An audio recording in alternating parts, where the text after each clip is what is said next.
perspective, balance, precision. Those are the three words that come to mind when playing through developer 343 Industries and the Creative Assembly's hotly anticipated sequel to 2009's Halo Wars. This is a game so fine-tuned it's a wonder why Microsoft hadn't brought out a new entry in this real-time strategy series for almost 8 long years. For those new to the series, Halo Wars 2 is not your standard first-person Halo journey.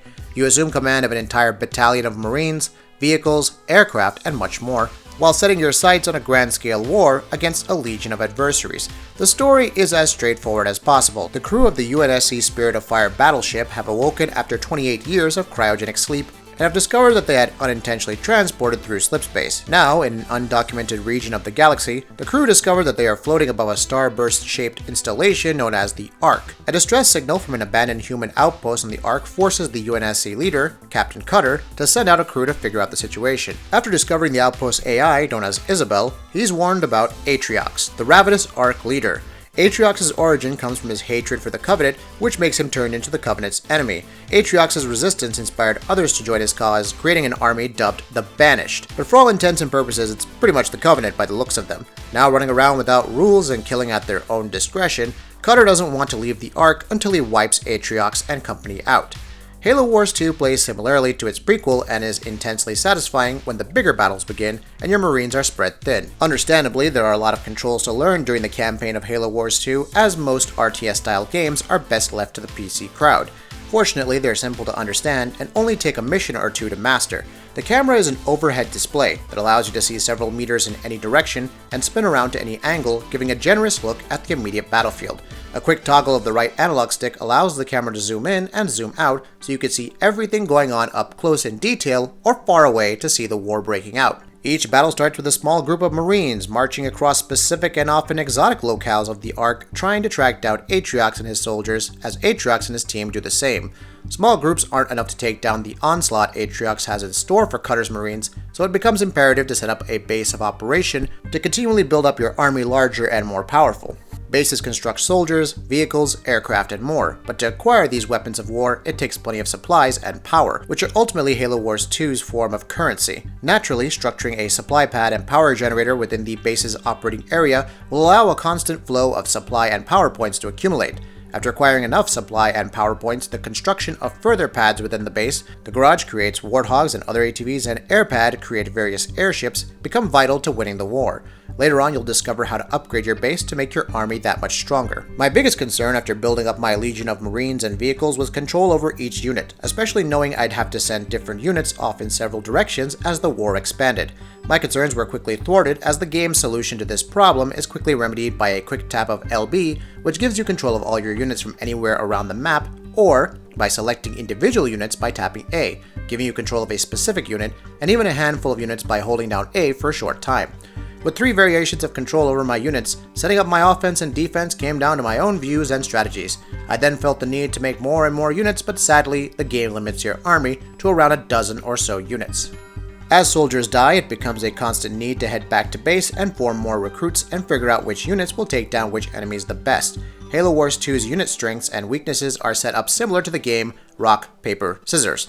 One unit may be strong against another, but weak against something else. For example, Marines are an effective counter unit to air units such as Hornets, while Hornets are effective against tanks such as Scorpions, while Scorpions are effective against Marines. This makes strategizing on the battlefield a whole lot of fun and really intense. The D-pad can also be used as an assortment of different key features, like selecting specific units for attack instantly. These big battles can be exhilarating and very exciting, but I found the smaller, more intimate missions where energy and supplies are purposely very limited to be the true nail-biters of the campaign. There is definitely a learning curve as to what exactly does what, and dying is something that will happen time and time again. As the war rages on, the story unfolds, new maps are introduced, and each new location is designed brilliantly and full of detail.